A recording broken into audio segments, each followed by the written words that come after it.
Morning everyone, welcome back to commerce education hub. आज हम study करेंगे ट्रिप्स एग्रीमेंट। ये जो एग्रीमेंट है हम जो स्टडी कर रहे हैं ये यूनिट 1 जो है यूजीसी नेट के सिलेबस की, that is the business environment and the international business, उसमें से है। उस सीरीज का, उस यूनिट का ये हमारा लेक्चर नंबर 4 है। उससे रिलेटेड प्रीवियस वीडियोस के जो लिंक हैं वो डिस्क्रिप्शन बॉक्स में अवेलेबल है।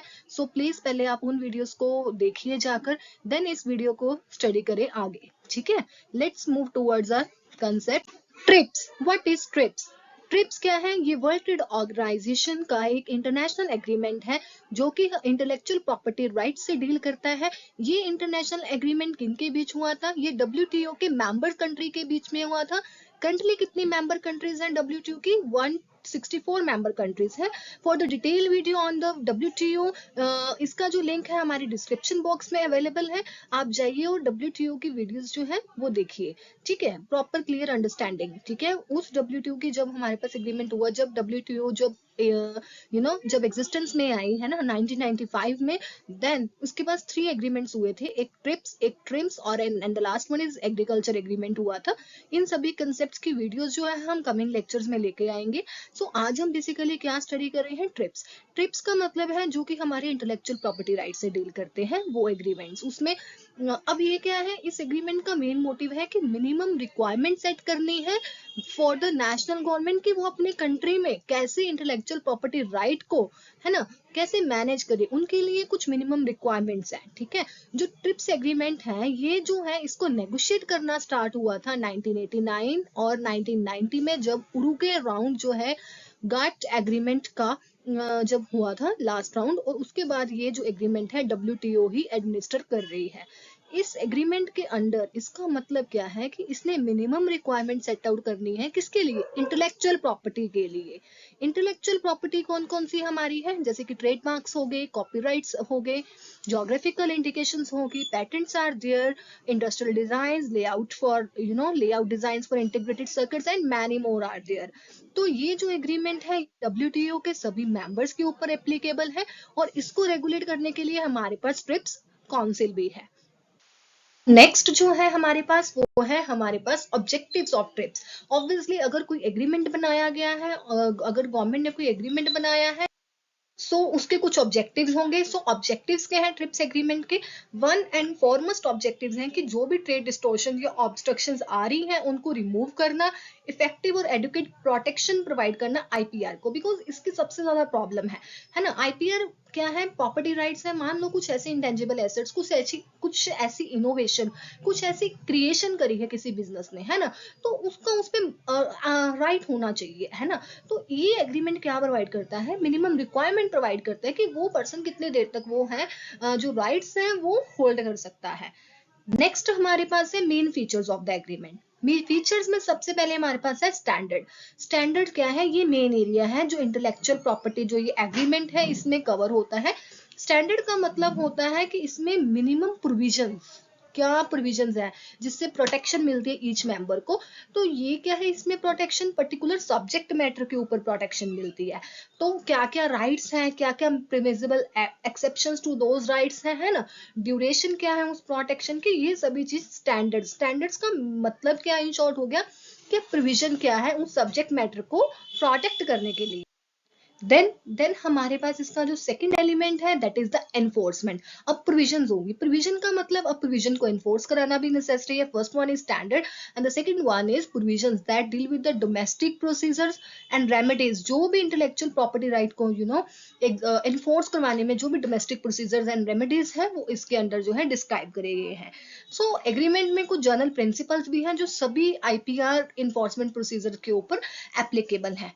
इन एडिशन उन प्रोविजन से रिलेटेड सिविल या एडमिनिस्ट्रेशन प्रोसीजर से रिलेटेड एंड प्रोविजनल मेजर से अलावा, क्रिमिनल प्रोसीजर से अलावा हमारे पास डिस्प्यूट सेटलमेंट प्रोसीजर्स भी हैं। ठीक है, एंड सो दैट उसके बेसिस पे हमारा थर्ड पॉइंट क्या है? Dispute settlement. अगर डब्ल्यूटीओ की मेंबर कंट्रीज में आईपीआर से रिलेटेड कोई भी डिस्प्यूट अराइज हो जाता है तो डब्ल्यूटीओ के पास ट्रिप्स ऑब्लिगेशंस जो है उनके पास एक प्रोसीजर है डब्ल्यूटीओ के पास कि वो डिस्प्यूट सेटलमेंट प्रोसीजर के अकॉर्डिंगली मेंबर कंट्रीज के डिस्प्यूट्स को हैंडल कर सकता है। बट वो जो डिस्प्यूट्स हैं वो आईपीआर से रिलेटेड, मतलब इंटेलेक्चुअल प्रॉपर्टी से रिलेटेड होने चाहिए। ठीक है, बहुत पढ़ लिया हमने इंटेलेक्चुअल प्रॉपर्टी राइट, है ना। इंटेलेक्चुअल प्रॉपर्टी राइट होता क्या है? इंटेलेक्चुअल प्रॉपर्टी राइट का मतलब होता है collection of intangible assets, non physical assets. Intangible assets क्या होते हैं? वो एसेट्स जिनको हम देख नहीं सकते, जिनको हम टच नहीं कर सकते। जो चीज जैसे कि किसी की इनोवेशन है, किसी का आइडिया, वो किसी पर्सन के माइंड में आया है ना, उसने उसकी इन्वेंशन कर दी, that means that person must have उसका उसके पास उसको यूज करने का राइट जो है उस पर्सन का है, क्योंकि उसने उस चीज को इन्वेंट करा है, वो पर्सन का वो आइडिया है। ठीक है, अब इसको प्रोटेक्ट कैसे करा जाएगा? इसको प्रोटेक्ट जो है वो ट्रिप्स एग्रीमेंट के अंडर जो है करा जाता है। तो ये जो राइट्स है उस इंडिविजुअल को दिए जाते हैं जिसका वो क्रिएशन है। ठीक है, तो उसको इस एग्रीमेंट के अंदर कुछ टाइम लिमिट्स बताई गई है कि कब तक वो जो है अपनी जो क्रिएशन है उसको यूज कर सकता है। नेक्स्ट जो है वो है हमारे पास that is the categories of rights. तो क्या क्या है हमारे पास? है trademark, integrated circuits, copyrights, patents, geographical indications, trade secret and industrial designs. First one is copyright. Copyright क्या होता है? कॉपीराइट को समझने से पहले, कॉपीराइट का जो प्रोटेक्शन है ये किसके लिए जाती है? लिटरेरी और आर्ट वर्क के लिए दी जाती है। ठीक है, कॉपीराइट लिटरेरी की अगर हम बात करें उसमें कंप्यूटर प्रोग्राम्स भी आ जाते हैं। कोई भी मान लो कोई ऑथर है, उसको उसकी बुक के लिए कॉपीराइट मिलता है ना। तो ऑथर अगर कंप्यूटर प्रोग्राम का ऑथर है, फोनोग्राम परफॉर्मर्स है, फोनोग्राम मैन्युफैक्चरर्स है, ब्रॉडकास्टिंग कंपनी, उसने कोई एड क्रिएट करी है ना, तो उनके पास जो है उसको उसकी अपनी कंपनीज की क्रिएशन पर जो है कॉपीराइट होता है। ठीक है, ये राइट्स फिल्म के ऊपर भी एप्लीकेबल होता है ना। ये राइट जो है साउंड रिकॉर्डिंग के ऊपर भी एप्लीकेबल होता है। अगर किसी म्यूजिक कंपनी ने एक साउंड रिकॉर्डिंग बनाई, कोई भी अनदर पर्सन जो है उसके ऊपर उस साउंड रिकॉर्डिंग को, उस साउंड को, उस म्यूजिक को बिना उस पर्सन की, जिसने ओरिजिनल पर्सन जिसने वो म्यूजिक क्रिएट करा है, उसकी परमिशन के बिना जो है वो साउंड अपनी म्यूजिक वीडियो में यूज नहीं कर सकता, बिकॉज उस पर्सन ने उसके कॉपीराइट जो है वो परचेज करे हुए हैं। और कॉपीराइट जो एटलीस्ट जो है हम अपने आइडिया को एटलीस्ट 20 ईयर्स तक जो है वो प्रोटेक्ट कर सकते हैं। Next one is trademark. Trademark क्या होता है? ये एक साइन है या कलेक्शन ऑफ मार्क है जिससे हम गुड्स को डिफरेंशिएट कर सकते हैं। ये इस कंपनी की गुड है, ये इस कंपनी की गुड है। उसका लोगो भी हो सकता है ना, लेटर भी हो सकते हैं, फिगरेटिव एलिमेंट्स हो सकते हैं, कलर कॉम्बिनेशन हो सकता है, जिससे कि वो कंपनी के गुड्स हम पहचान सकते हैं कि yes this is the that company. Like मान लो उसकी शेप नेम भी हो सकती है, जैसे मैकडोनल्ड्स का सिंबल है, उसका स्लोगन है I am in love in it, है ना। तो ये सब चीजें क्या है? तो ये सभी चीजें हमारी ट्रेडमार्क है। इसमें कलर्स भी आ जाएंगे, है ना, लोगो, जैसे कि वॉक्सवैगन का जो है ये लोगो है। तो इट विल डिपेंड इसको कितने ईयर्स के लिए प्रोटेक्ट कर सकते हैं। इसको हम 10 ईयर्स के लिए जो है वो प्रोटेक्ट कर सकते हैं और आगे लीज आउट भी कर सकते हैं। वैसे लीज तो ये करते नहीं है, 10 ईयर्स के लिए प्रोटेक्शन है, देन उसके बाद रिन्यू करवाना पड़ता है। जो पेटेंट्स है, ये पेटेंट्स होते हैं अगर किसी ने भी न्यू इन्वेंशन करी है ना, किसी whether it is related to product और प्रोसेस, है ना, किसी की भी फील्ड में, चाहे टेक्नोलॉजी की फील्ड में करी हो, तो ऑब्वियसली उसने जिस पर्सन ने उसको इन्वेंट करा है उसके पास उसके पेटेंट्स है। पेटेंट ऑनर के पास राइट है कि वो अपने पास भी उस इन्वेंशन को रख सकता है, देन वो आगे पास आउट भी कर सकता है। It will totally depend upon the patent holder. और जो एग्रीमेंट है पेटेंट का, ये 20 ईयर्स तक कंटिन्यू हो सकता है, then it will renew. It will totally depend upon the patent holder. उसके बाद हमारे पास है जोग्राफिकल इंडिकेशन। जोग्राफिकल इंडिकेशन से क्या मतलब है? वो गुड जो पर्टिकुलर टेरिटरी को बिलोंग करते हैं या उस टेरिटरी में, उस एरिया में ओरिजिनेट हुई है ना, या कोई ऐसी गुड जो उस एरिया को रिप्रेजेंट करती है, वहां से ओरिजिनेट हुई है ना, वहां के जोग्राफिकल ओरिजिन को रिप्रेजेंट करती है। सो मेंबर्स जो है वो obviously consumer about the origin of the goods as well as in uses that would be considered unfair competition. So what is that कि इसको भी प्रोटेक्ट करा जाता है बिकॉज वो उस एरिया की बेसिक ओरिजिनल से वो गुड्स जो है वो ओरिजिनेट हुई हैं। उसके बाद है इंडस्ट्रियल डिजाइन। इंडस्ट्रियल डिजाइन की जो प्रोटेक्शन है वो 10 ईयर प्रोटेक्शन पीरियड होता है इंडस्ट्रियल डिजाइंस का। ऑनर्स जो है प्रोटेक्टेड इंडस्ट्रियल डिजाइंस की would be allowed to ban goods bearing incorporating a design that is duplicate of the protected design। अगर किसी भी ऑनर का कोई इंडस्ट्रियल डिजाइन जो है वो प्रोटेक्ट करा हुआ है और किसी दूसरे ऑनर ने उस गुड्स के जो इंडस्ट्रियल डिजाइन को यूटिलाइज करा है, इन दैट केस में उस पर्सन के अगेंस्ट जो है केस फाइल करा जा सकता है। और उसको वो कितने ईयर के लिए जो अपने इंडस्ट्रियल डिजाइन को प्रोटेक्ट कर सकता है? 10 ईयर के लिए प्रोटेक्ट कर सकता है। दैट मीन्स किसी भी इंडस्ट्री का हम डिजाइन जो है वो कॉपी नहीं कर सकते। ठीक है, और जैसे कि कोक है, कोक की भी ना ओरिजिनेट हुई, जब कोक लॉन्च हुई थी ना, उसकी जो बॉटल का डिजाइन था ना वो बिल्कुल डिफरेंट था और अब से जो अब कोक की बोतल का डिजाइन है ना, मान लो पेप्सी है या लिम्का है ना, वो उसकी बोतल के डिजाइन को वो कॉपी नहीं कर सकते, बिकॉज उसने जो है इंडस्ट्रियल डिजाइन को ये कह सकते हैं हम प्रोटेक्ट करा हुआ, और वो प्रोटेक्शन पीरियड है 10 ईयर, उसके बाद भी इट विल टोटली डिपेंड कि वो उसको सेल करता है या उसके जो कॉपीराइट्स हैं, जो भी industrial design, I am sorry कि कॉपीराइट नहीं, जो उसकी प्रोटेक्शन उसने इंडस्ट्रियल डिजाइन की ली हुई है, देन वो अपने पास ही रखता है। It will totally depend upon the company.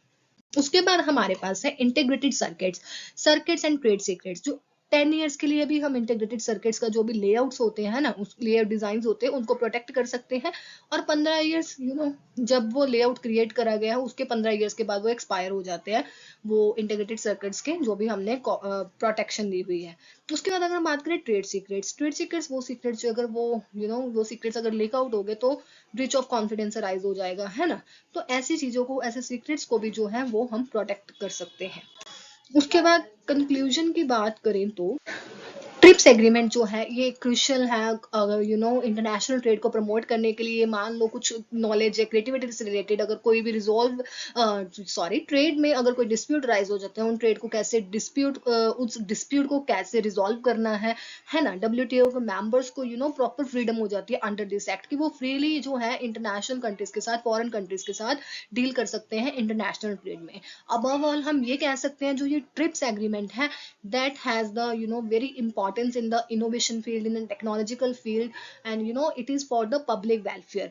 अगर ये कंट्रीज जो भी WTO कंट्रीज है ना, मेंबर कंट्रीज है WTO की, वो फ्रीली ट्रेड कर पा रही हैं due to this agreement, because उनके जो इंटेलेक्चुअल प्रॉपर्टी राइट्स हैं, मान लो वो टेक्नोलॉजी की फील्ड में उनकी इनोवेशन है, वो प्रोटेक्टेड है ना। इन केस अगर कुछ भी डिस्प्यूट राइज हो जाता है तो WTO will take care of that dispute, and properly उसके सेटलमेंट के प्रोसीजर्स भी WTO के पास जो है वो अवेलेबल है। ठीक है, तो आई होप कि ये आपको प्रॉपरली क्लियर हो गया होगा IPR का concept. So thank you, that's it from my side. Keep watching, keep learning, and subscribe my YouTube channel for more videos related to NTA UGC NET, and on अगर आप other subjects से related भी है ना, commerce से related, management से related videos जो हैं देखना चाहते हो इन फ्यूचर, अगर आप चाहते हो कि और वीडियोस लेक्चर्स जो हैं हमारे चैनल पर आए, सो प्लीज़ जो है हमारा चैनल को सब्सक्राइब कीजिए। Thank you.